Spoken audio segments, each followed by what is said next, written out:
The Film Learnin 60K short film competition with over $1,000 in prizes is now on. Head to filmlearnin.com to download your entry pack and to enter your short film. Hey guys, and welcome to the final episode in our YouTube Masterclass series.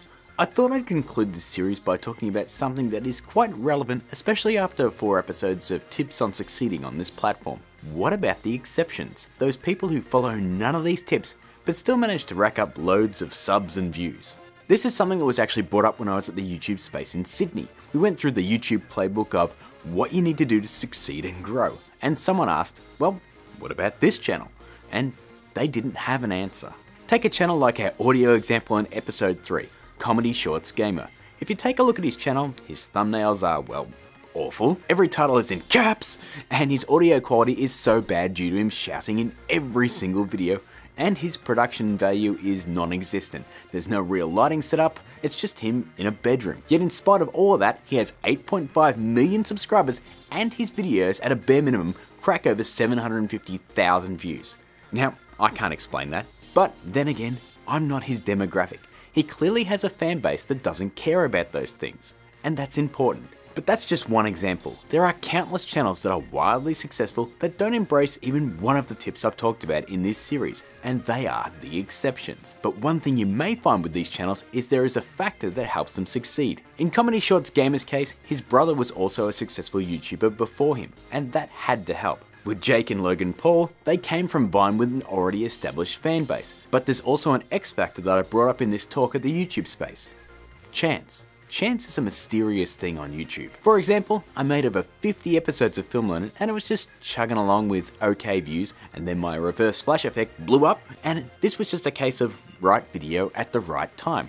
Pure chance. I think we can all agree that it's not my best video or effect, but it gave me a window and I embraced it. Another good example of this is H3H3 Productions. They were doing okay in subs and views, but when they released their rant on full screen striking one of their videos and it went viral, they really did get a lot of attention, and they capitalized on that spotlight, and within 12 months they grew from 300,000 subscribers to over 2 million. It sucks because one of these lightning striking moments is not something you can count on happening to your channel or your videos. But my only advice is that if a video of yours does blow up and you get that attention, that you use it as fuel to build your brand and your channel. Now guys, I just want to switch gears a moment and talk about a comment that was left on one of my videos in this series. I've blocked out the person's name, and while he came across as a bit salty, and that is a major understatement, he brought up some interesting points that I'd like to address. Now this thing is a novel, so I'm just going to give you the cliff notes. Firstly, that YouTube viewers are young, stupid, and they don't care about any of the things you talk about. The fact is, people don't give a shit about quality. Now in some circumstances, he is right. There are many successful channels on YouTube that, quite frankly, have terrible quality content in both production value and the content itself. A great example of this was everyone's favorite punching bag, Jinx. All he did was record extremely crappy reaction videos in massive blocks in less than HD format, and he climbed to over 1.7 million subscribers and racked up tens of millions of views. But as a counter to that, you have hundreds of channels that are successful that have very high production value and good quality content. Channels like I Hate Everything, Casey Neistat, Lessons from the Screenplay, Philip DeFranco, and many more that put out great content on a consistent basis and have maintained that quality level over time. So it's not really fair to lump all YouTube viewers as young and stupid and not caring about quality, because it's obviously not true. This person then goes on to say that YouTube is a cesspool of disease and cancer and lying, cheating, and clickbait. And it's all part of getting ahead. And while he does concede my tips are good, succeeding on YouTube doesn't even include any of this. Once again, it is a fair point. We are all aware that there is cancerous successful content on YouTube, whether it's vloggers faking drama between them for views, or diss tracks, or reactions to diss tracks, or fidget spinners. It's just a fad. This is just the latest fad to wash over the platform. Just like Leafy is here and the whole commentary community last year washed over YouTube.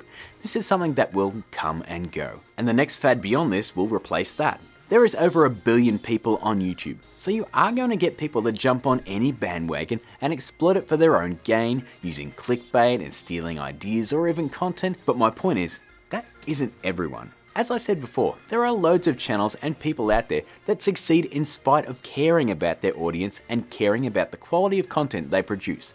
So to call the entirety of YouTube a cesspool of disease and cancer, well, it's just not true. Now there is a lot more to this comment and they call out and insult specific people, but it's not very relevant, and well, to me, I feel like this person who wrote this is just an extremely angry and bitter individual, at least in their attitude to YouTube. I'm not going to make any assumptions about them as a person, but I truly hope I never get this cynical, and if I do, I truly hope you guys let me know. This series itself you've been watching is a clear example of having a positive attitude towards your audience and content. I knew I wasn't going to get like the views I normally get on Film Learnin, but I thought it was something that was beneficial to you and relevant, so I did it anyway. One last point I want to make is you kind of have to treat your channel as an island on YouTube. I say that because if you're constantly comparing yourselves with channels with similar content, it will drive you nuts. And this is coming from my own experience.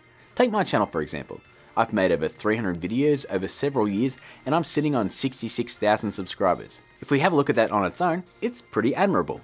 But if we compare my channel to this guy here, who only started making tutorials this year, he has less than 30 videos, yet he's over 100,000 subscribers. There's nothing really that jumps out and says this is a 100,000 sub-view channel. If we delve deeper and have a look at his tutorials, there's nothing particularly special that stands out about them. He has the exact same video clip to introduce every tutorial, and that's been the same since he started. The only thing that really stands out as something that could be a growth spurt point would be the name of his channel, and the fact that it has After Effects in the title. But really, is just a channel name enough to succeed? And the answer is, maybe. Because if you have a look in the related channels of any tutorial channel now, lo and behold, even in my channel, you'll see that he shows up in the related channels because After Effects is in the tags of my channel and my videos. Now I'll fully admit, even as recently as a couple of months ago, maybe even a couple of weeks ago, I was annoyed at this guy's growth and views. Truth be told, I'm jealous of it. Yes, I'm jealous of it. I worked my butt off for years and this guy gets a 1 million view tutorial video and a silver play button in a couple of months. But the realization I've come to is this: it's okay to be jealous of other channels, but you can't let that rule you. His channel isn't my channel, and if you only focus on how successful everyone else is, you'll just end up a bitter asshole that whinges about other people instead of making your own stuff as good as it can be. So guys, that brings us to the end of the 5th part of our YouTube Masterclass series. I know it's a funny thing going through 4 episodes of tips and tricks to help you grow and increase your production value and do all that sort of stuff, only to say, look, sometimes that doesn't work at all. But it is what it is. YouTube is a mysterious beast, guys. Even the people that run this site don't have a silver bullet to success. So I hope you enjoyed this Film Learnin YouTube Masterclass. If you do have a question, throw it down in the comments and I'll do my best to answer all of them. But once again gang, that is my time. If you enjoyed this video and the entire Masterclass series, please give it a like and share it up. If you're new here, hit that subscribe button and turn those notifications on. Film Learnin will be back very shortly. You can check out the rest of the Masterclass series right here and check out our Film Learnin 60K short film comp right there. My social media crap is above my head. Be sure and join guys, because there's a lot of cool stuff on there. And until next time guys, keep learning.